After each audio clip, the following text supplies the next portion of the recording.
The English dialect used in Texas is called Texan English.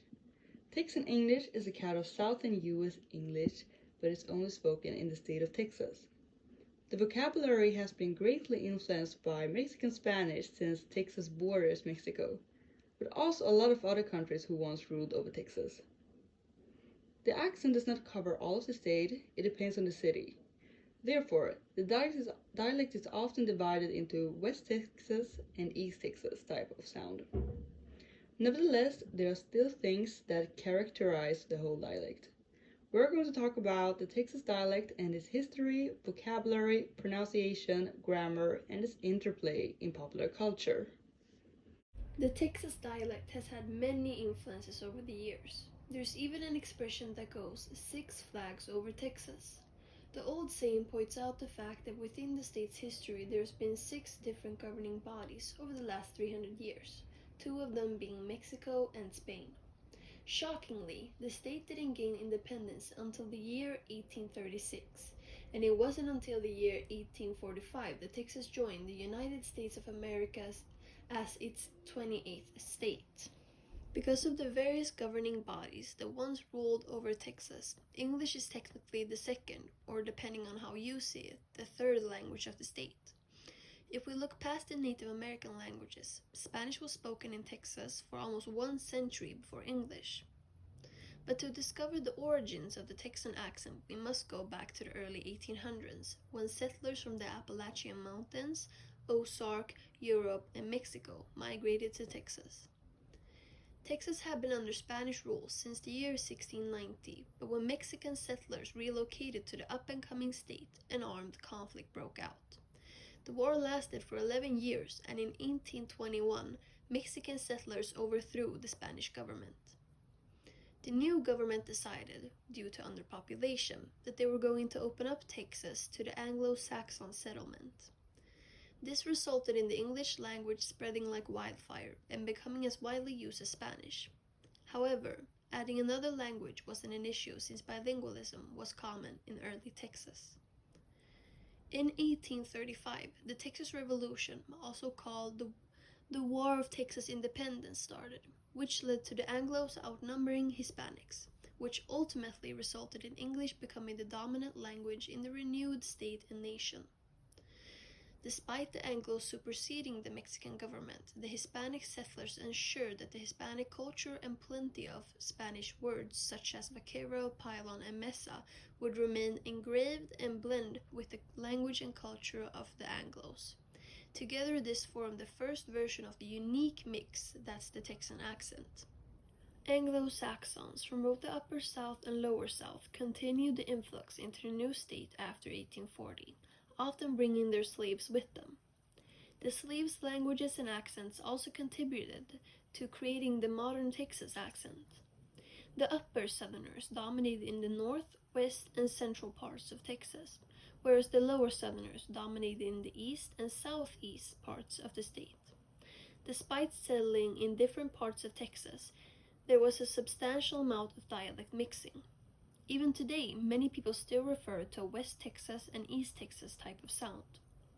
This convoluted dialect situation faced further complications when a large number of Austrians, Germans, Czechs, Poles, and Italians migrated to the state during the late 19th century. These languages also blended with the already existing accent to create the modern Texas English. Since the state of Texas is so close to Mexico, the border has always been very permeable.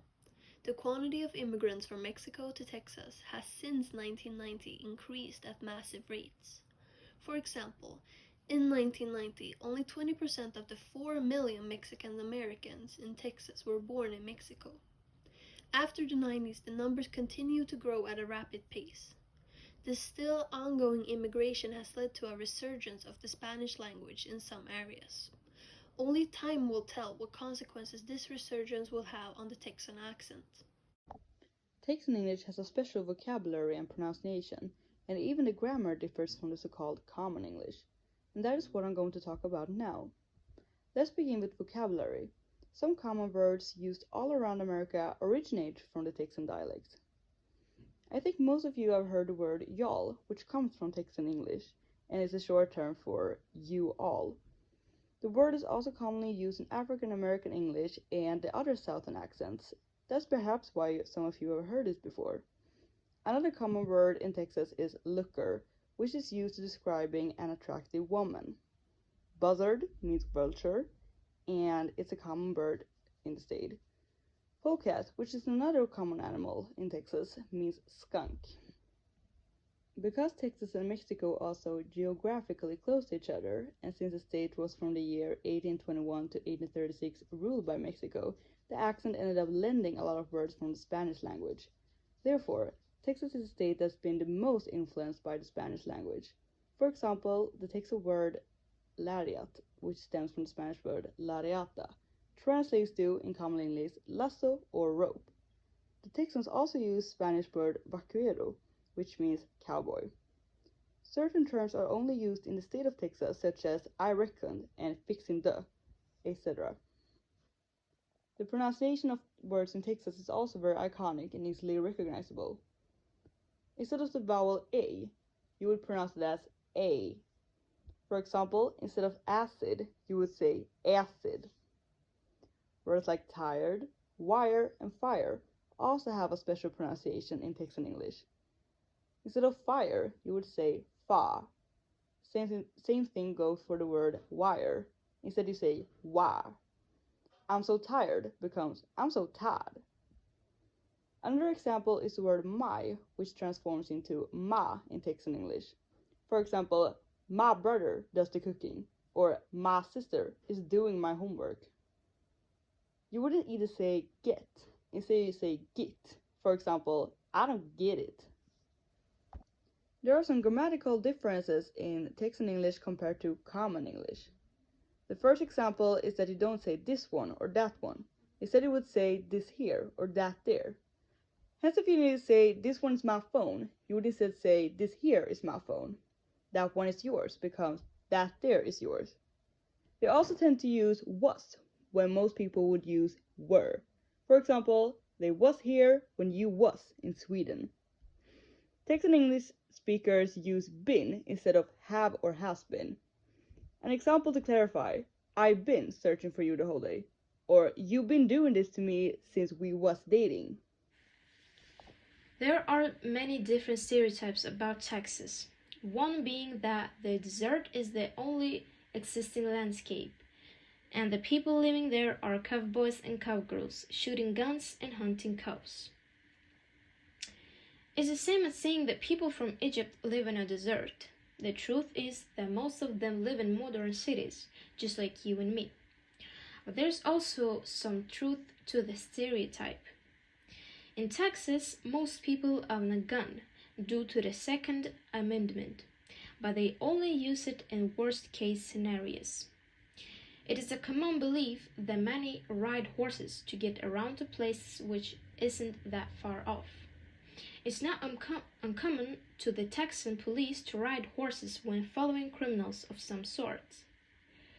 But other citizens don't use it as form of transportation. Texan inhabitants usually take pride in everything that involves Texas. They are proud of their country's achievements and proud of their culture. The people there tend to be so proud that it might even seem overly patriotic to some.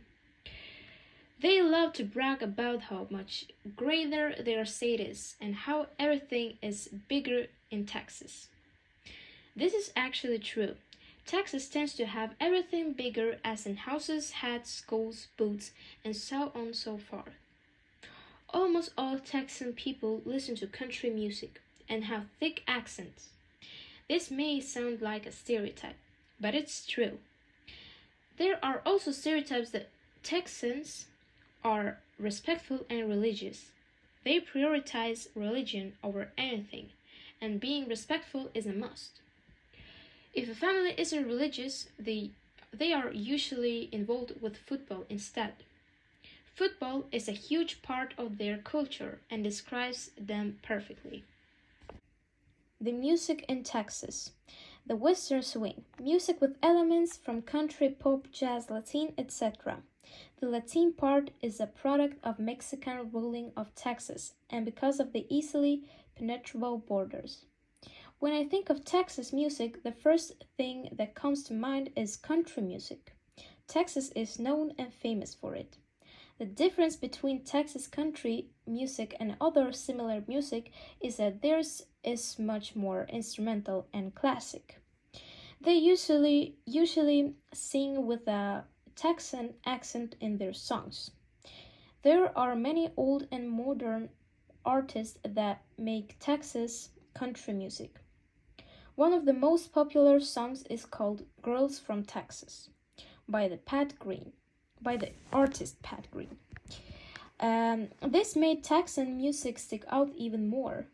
This song stuck out because it was entirely about how great women from Texas are. As said before, Texas people are really proud of their culture and music, so their songs are often talking about how lovely their state is. This song also became famous for its boldness and how the artist presented it. Not many artists make such assumptions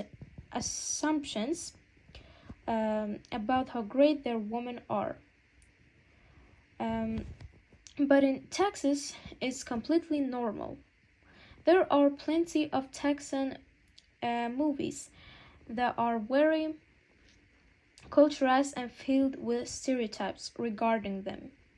Famous actors like Owen Wilson and Matthew McConaughey are from Texas. They are known for their movie and their pride in Texas. Although not many of their movies represent Texas, he never forget to mention his home state. The history behind the unique sounding Texan accent is very long and complex. For about 1 century, the predominant language spoken in Texas was Spanish, mostly due to the Spanish and the Mexican ruling of the state, making English the second language in Texas historically. But the origins of the dialect go all the way back to the 1800s, when settlers migrated to Texas in hope of a better life. All of these settlers' different languages and dialects contributed to forming the early versions of the beloved accent. Later, when the Anglo-Saxons arrived in Texas, they overthrew the Mexican government, leading to the English language spreading rapidly, and soon enough, English was as widely used as Spanish. The Anglo-Saxons, alongside immigrants from all over Europe, continued the influx, often bringing their own slaves, who also had a crucial part in forming the accent. The Texan accent is yet evolving due to ongoing, swiftly increasing immigration. As mentioned earlier, the Texas accent is very unique, recognizable, and beloved. Because of its various influences over the years, it differs a lot from the other southern accents. For example, in Texas, you'd pronounce the vowel A as A, transforming words like apple into apple. Another example is that instead of my, you'd say ma. But there's also a profound difference in grammar usage. I'll clarify with an example. Rather than saying this one or that one would say this here or that here, resulting in a sentence sounding something like this: that here is your cat, instead of that one is your cat. There are many stereotypes surrounding the Texas culture and people. One of them being that they all live in the desert wearing cowboy hats and boots and constantly dueling each other, like in an old western movie. While it is true that a lot of people wear cowboy hats and boots and own guns, most Texas inhabitants live in cities and have normal, peaceful lives, just like you and me. One difference, however, is that Texan people are usually very proud of their heritage. They often brag about the looks of their women, the over-the-top sizes in everything, and many other things. The same thing goes for the music, which is often characterized by its thick accents, bragging, and other cultural elements. Famous actors like Matthew McConaughey and Owen Wilson, who have starred in a lot of big blockbusters, never miss an opportunity to talk about their love for Texas, hence reinforcing the stereotype that Texan people are extremely proud of their state.